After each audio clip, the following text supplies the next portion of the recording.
আপনারা হরিনদী পরিদর্শনে এসেছেন, কি দেখলেন?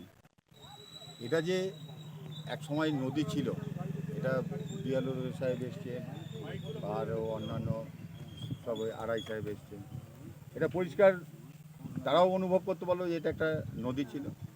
বিভিন্ন সময়ে বিভিন্ন, ধরুন যে এখনও যেমন মাটি মাফিয়া বা আছে পরের সম্পত্তি দখল করার লোক এখন যেমন আছে, আগেও তেমন ছিল। কালক্রমে নদীটাকে আছে বন্দর মুখে হয়ে গেছে। হরিনদী পরিদর্শনে বিএলআরও নদীর মাটি কাটা বন্ধের নির্দেশ। জেলার শান্তিপুরের হারিয়ে যাওয়া নদী হরিনদী সংস্কারের দাবিতে আন্দোলনে সামিল হয়েছিলেন হরিপুরের মানুষ। শান্তিপুর পরিবেশ ভাবনা মঞ্চের সহায়তায় হরিনদী আন্দোলনকারীরা গড়ে তোলেন হরিনদী নদী সমাজ। শুরু হয় জোরদার আন্দোলন। নদীর ধারে গাছ ফোঁটা, নদী বন্দনা, মিটিং, মিছিল, পদযাত্রার মধ্য দিয়ে নদী সংস্কারের দাবি জানানো হয় সরকারের কাছে। পূর্বতন সরকার এ বিষয়ে কর্ণপাত না করলেও রাজ্যে পালাবদলের পর নতুন সরকার হরিনদী রক্ষায় সচেষ্ট বলেই জানা গেছে। এরই মধ্যে হেমায়েতপুর এলাকায় হরিনদীর মধ্যে থেকে মাটি কাটার অভিযোগ ওঠে। আন্দোলনকারীরা বিষয়টি শান্তিপুরের বিএলআরওকে জানান, অবিলম্বে মাটি কাটা বন্ধের দাবি জানান। সেই মতোই 8ই জুলাই শান্তিপুরের ভূমি ও ভূমি সংস্কার আধিকারিক বিজন দেবনাথ সরেজমিনে তদন্তে আসেন। বিজনবাবুর সাথে ছিলেন শান্তিপুর পঞ্চায়েত সমিতির সভাপতি নৃপেন মণ্ডল, অধ্যাপক ডক্টর সোমনাথ কর, সুশান্ত মঠ, আন্দোলনকারীরা। ইরিগেশন তার সাথে থাকলে আরও ভালো হতো বলেও বিএলওরা জানান।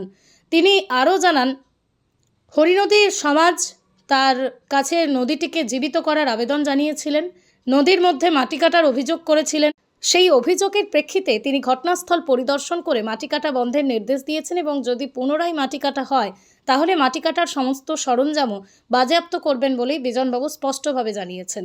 শান্তিপুর পঞ্চায়েত সমিতির সভাপতি নৃপেন মণ্ডল বলেন যে 2000 সালের আগেও হরিনদীর প্রবাহ ছিল, কিন্তু পূর্বতন সরকার শিমুলতলা বাঁধে মাটি ফেলে নদীর উৎসমুখ বন্ধ করে দিয়েছিল, কিন্তু হরিনদীকে উদ্ধার করতে তারা অঙ্গীকারবদ্ধ। সেই মতোই আজ শান্তিপুরের বিএলআরও ঘটনাস্থল পরিদর্শন করেন, নদীর মধ্যে থেকে মাটি কাটা বন্ধ করে দিয়ে যান। সঞ্জিতবাবু আরও জানান যে তারা আশাবাদী এবারে হয়তো নদীটিকে সংস্কার করে নদীর স্বাভাবিক প্রবাহ ফিরিয়ে দেওয়া হবে।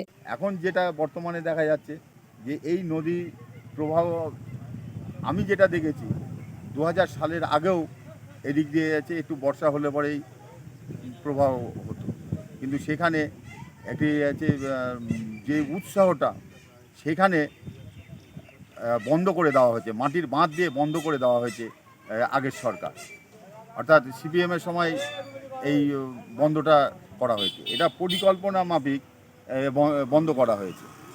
সে সময় তারা বলেছিল যে মাঠটাকে বাঁচানোর জন্য নদীটাকে এই মুখটাকে বন্ধ করা হবে। আদৌ দেখা যাচ্ছে যে না, সেই মাঠ আর তার থেকে বেশি আরও ক্ষতিগ্রস্ত হয়েছে।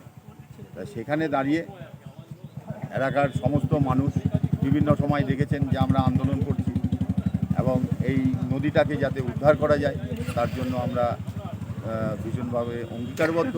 আমরা এই নদীটাকে উদ্ধার করব এবং এই যে সমস্ত যারা মাটি মাফিয়া, যারা এই নদী গর্ভে বিল্ডিং করছে আছে, সেগুলোকে উৎখাত করার ব্যবস্থা করব এবং আছে যারা বিল্ডিং করছিল আজকে ইতিমধ্যেই তাদেরকে না করে দেওয়া হয়েছে।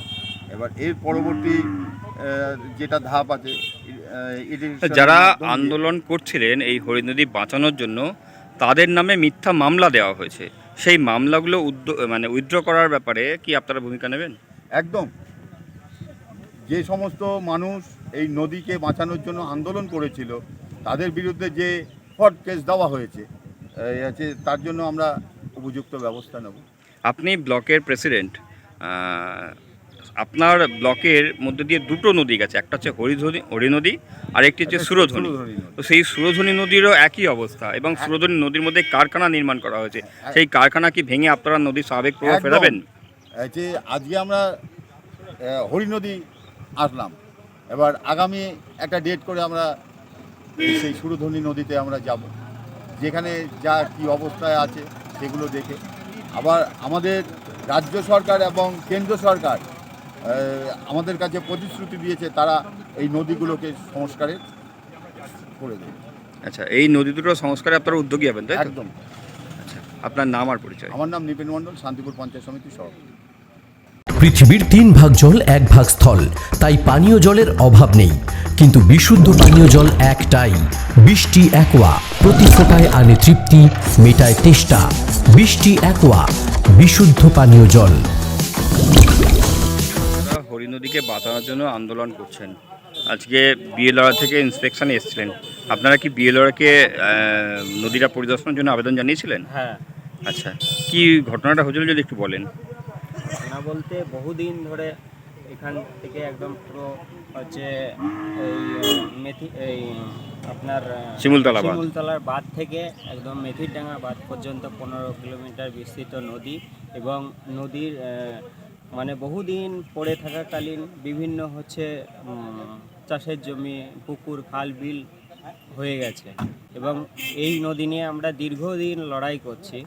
অবশেষে আমরা বিএলও সাহেবের কাছে মানে জানিয়েছিলাম এই ব্যাপারটা। ওর জন্য বিএলও সাহেব আরও অন্যান্য যারা আছে তারা ভিজিটে এসছে, দেখেছে, আমাদের আশ্বস্ত করছে। আপনারা কি আশাবাদী যে এই নদীটা আবার সংস্কার হবে? অবশ্যই যারা মৎস্যজীবী আছে তাদের জন্য কি এই সরকার উদ্যোগী হবে নদী বাঁচিয়ে? অবশ্যই আমরা সরকারের কাছে মানে আবেদন করছি, সরকার যেন অবশ্যই মৎস্যজীবী থেকে শুরু করে চাষি ভাই থেকে শুরু করে সবাইকে একটু সহযোগিতা হাত বাড়িয়ে দিক। এবং এই নদী হচ্ছে হরিপুরের প্রাণ কেন্দ্র। এই নদী থেকে বহু মানুষ আগেকার সময়ে সেচ মানে জল থেকে এই নদী থেকে জল নিয়ে চাষের বিভিন্ন হচ্ছে প্রযুক্তি ব্যবহার করতো, কিন্তু ওটা উঠে গেছে।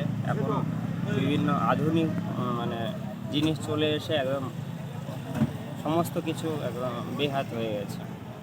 এখন তাহলে নদীটা সংস্কার চাইছে, তাই তো? হ্যাঁ, আপনার নাম আর পরিচয়? আমার নাম সঞ্জিত হালদার, হরিনদী নদী সমাজ কল্যাণ সমিতি একজন সদস্য। আজকে আপনারা হরিনদী পরিদর্শনে এসেছেন, কি দেখলেন? দেখলাম আমরা একদম উৎসমুখ থেকে মোহনা পর্যন্ত নদীর বিভিন্ন জায়গাগুলি দেখলাম, এবং সেখানে আমরা পরিষ্কার দেখলাম যে একদম গঙ্গা থেকে বেরোনো একটা নদী, সেই নদীটা কিভাবে পরিকল্পনা করে বন্ধ করে দেওয়া হয়েছে। এবং হরিনদী যেটা দিয়ে একটা সময় এই হরিপুরের প্রাণ ছিল, এখান দিয়ে একটা সময় বাণিজ্য হতো, সেই হরিনদী আজকে শুকনো খটখটে হয়ে গেছে। এবং একদম সুনির্দিষ্ট কিছু মানুষ তাদের রোজগারের স্বার্থে, তাদের কায়েমি স্বার্থে একটা নদীকে মৃত্যু ঘটিয়ে দিল। সেই জায়গাটায় সেই নদীকে আমরা যাতে আবার পুনরায় ফিরিয়ে দিতে পারি, এবং এই হরিপুরের বুকে এই হরিনদী আবার মানে গজিয়ে উঠুক, এবং এই হরিনদীকে কেন্দ্র করে বিভিন্ন ধরনের পাখি, পরিযায়ী পাখি, মাছ, গাছপালা, শস্য শ্যামলা হয়ে উঠুক এই হরিপুর, এটাই আমাদের চাওয়া। এবং আমাদের দলগতভাবে এর আগেও আমরা যখন ক্ষমতায় আসার আগে আমরা মানুষকে বলেছিলাম যে বিশেষ করে যে প্রাকৃতিক যে সম্পদ, সেই প্রাকৃতিক সম্পদ যারা নষ্ট করছেন এবং প্রকৃতিকে যারা ধ্বংস করছেন তাদের অন্তত আমরা ছেড়ে দেবো না, এই সরকার ছেড়ে দেবে না। এবং এই কারণেই আজকে এই হরিনদীর এই বিস্তীর্ণ এলাকা পরিদর্শন করতে গিয়ে বেশ কিছু কনস্ট্রাকশন বন্ধ করা হয়েছে, বেশ কিছু মসজিদ হচ্ছিল যে সেগুলোকে বন্ধ করা হয়েছে, কিছু কিছু বাড়ি তৈরি হচ্ছিল সেগুলোকে বন্ধ করা হয়েছে। এবং আমরা চাইছি যে হরিনদীকে পুনরায় আমরা সরকারের ইরিগেশন ডিপার্টমেন্ট এরপরে আসবে, এরপরে তাদের দিয়ে নিশ্চিতভাবে এখানে ছানবিন হবে, হওয়ার পরে নদীর সেই পুনরায় যে স্রোত, সেই স্রোতে আবার নদীকে মিশিয়ে দেওয়া হবে। আপনার নাম আর পরিচয়? ডক্টর সোমনাথ কর, মুখপাত্র নদিয়া দক্ষিণ সাংগঠনিক জেলা বিজেপি। আজকে আপনি হরিনদীতে এসেছেন, কি কারণে এসেছেন এখানে? এখানে একটা আবেদন ছিল, কিছু গ্রামবাসীর আবেদন করেছিলেন, সাথে আমার সাথে পঞ্চায়েতের সভাপতিও আছেন, যে এখানে যে হরিনদী, পুরনো হরিনদী, সেগুলো প্রবাহ হয়তো নেই, কিছু কিছু জায়গায় জল আছে, কিছু জায়গায় জল নেই, ভর্তি হয়ে গেছে। সেটা অনেকে চাইছেন যে সেটা যাতে পুনরায় পূর্বের জীবিত অবস্থায় ফিরিয়ে আনা যায়, তো সেইটাই ইন্সপেকশন করতে এসছি। আচ্ছা, কি দেখলেন? উৎসব মোহন আপনি দেখেছেন আজকে? হ্যাঁ, দেখেছি। আচ্ছা, দেখেছি, যেটা বোঝা গেল যে হ্যাঁ, নদী তো এক সময় ছিলই, সেটা ক্রমে ক্রমে কিছু কিছু জায়গায় সেটা বন্ধ হয়েছে। আচ্ছা, উৎসব মুখে গিয়েছিলেন যেখানে শিমুলতলা বাঁধ আন্দোলনকারীরা বলছেন যেখান থেকে নদী শুরু হয়েছে, কি দেখলেন সেখানে? সেটা মনে হলো যে হ্যাঁ, একটা নদী ছিল, আচ্ছা। তবে এ ব্যাপারে সঠিক বলতে পারবো ইরিগেশন ডিপার্টমেন্ট, আচ্ছা। যদি ওরা থাকতে আরও ভালো হতো, বা আমি চাইছি ওরাও যাতে একবার দেখে নেয়, তাহলে সেটা পুরোপুরি নিশ্চিত হয়ে বলা যায়। আমার ধারণা যে ছিল। এই নদীটা কত কিলোমিটার মতো হওয়ার সম্ভাবনা রয়েছে কি বুঝলেন? সেটা তো ম্যাপে ভালো করে স্টাডি করে বলতে হবে। ম্যাপে রয়েছে তো সুরধনী নদীর কথা, এই হরি নদীর কথা? ম্যাপ সেটা পুরোনো ম্যাপগুলো আমাদের দেখতে হবে। আচ্ছা আচ্ছা। ম্যাপ ঠিকমতো দেখে ম্যাপে মেজারমেন্ট না করে তো বলা যাবে না। আর এই যে হরি নদীর মানে জায়গা বিক্রি হয়ে যাচ্ছে, সেখানে জমির ল্যান্ডের ক্যারেক্টার চেঞ্জ হয়ে যাচ্ছে, কনভার্সেশন হচ্ছে, এই ব্যাপারটা আপনি কীভাবে দেখছেন? কনভার্সন তো এমনিতেই মৌজাগুলো 2 বছর কনভার্সন এমনি বন্ধ আছে, যেহেতু এই মৌজাগুলো কালনা ব্রিজের অ্যাপ্রোচ রোডের জন্য লাগছে, তো কনভার্সন কয়েক বছর বন্ধই আছে। তার আগে হয়েছিল কিনা সেটা দেখা দরকার, তবে আপাতত বছর 2 বন্ধই আছে সব কনভার্সন। আচ্ছা, তো এই নদীটাকে কি আবার ফেরানোর জন্য আপনারা উদ্যোগ নেবেন? সেটা উপযুক্ত কর্তৃপক্ষ যারা আছেন তারা দেখবেন। সেক্ষেত্রে আমার যতটা সাহায্য করতে পারি বা আমার এখতিয়ার যতটুকু সেটুকু করব।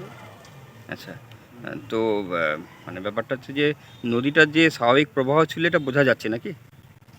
নদী যে একসময় ছিল এটা একটা ওভারভিউতে আইডিয়া করা যাচ্ছে।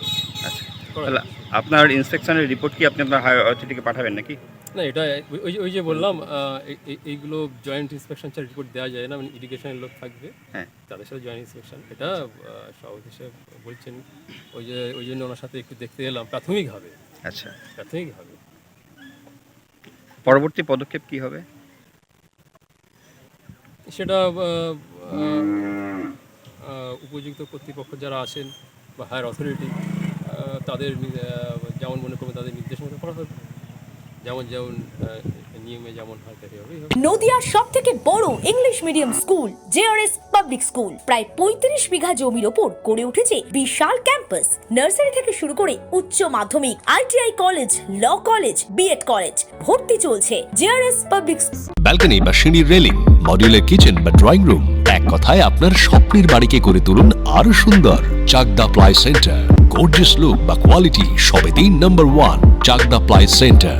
Chakdah ply centre, KBM, Chakdah, Nadia. করবেন কেন করবেন বুঝতে পারছেন না তো? সঠিক গাইডলাইন পেতে আজই আসুন নদিয়ার চাকদাতে নিবেদিতা প্রাইভেট লিমিটেডে। Nivedita private limited, marketing and distribution service. Chakdah aluminium centre, ply, কাঁচ, laminates, kitchen fittings, door lock, window ও অ্যালুমিনিয়ামের খুচরো ও পাইকারি বিক্রেতা। চাকদা অ্যালুমিনিয়াম সেন্টার, পূর্ব লালপুর 50 নম্বর রেলগেটের পাশে, চাকদা, নদিয়া। হোমওয়ার্কটা করেছো? হ্যাঁ স্যার। এ বাবা, ভুল করেছো কেন? চোখে কেমন ঝাপসা দেখছি, লিখতে আর পড়তে খুব সমস্যা হচ্ছে। চাকদার মডার্ন অপটিক্স থেকে ভালো চোখের ডাক্তার দেখিয়ে নাও। প্রতিদিন প্রকৃত চোখের ডাক্তার ও দৃষ্টি বিশেষজ্ঞ মডার্ন অপটিক্স, চাকদহে। স্যামসাং, জিও, রিয়েলমি, নদিয়ার একমাত্র অথরাইজড ডিস্ট্রিবিউটর ঘোষ কমিউনিকেশন, থানার মোড়, চাকদা। ভাবছেন 3 স্টার ক্যাটাগরিতে কাটাবে? রুম রে মাত্র 1500 টাকা থেকে স্টার, খাওয়া দাওয়া রিজনেবল প্রাইস। নদিয়ার একমাত্র 3 স্টার ক্যাটাগরি হোটেল এনবি সোনার বাংলা হোটেল, কল্যাণী এইমসের ঠিক উল্টো দিকে, কল্যাণী, নদিয়া। নদিয়া জেলার সবথেকে বড় বিল্ডার্স চাকদার মা মনসা বিল্ডার্স, রড ও সিমেন্টের পাইকারি ও খুচরো বিক্রেতা। মা মনসা বিল্ডার্স, পদ্মবিলা, চাকদা, নদিয়া।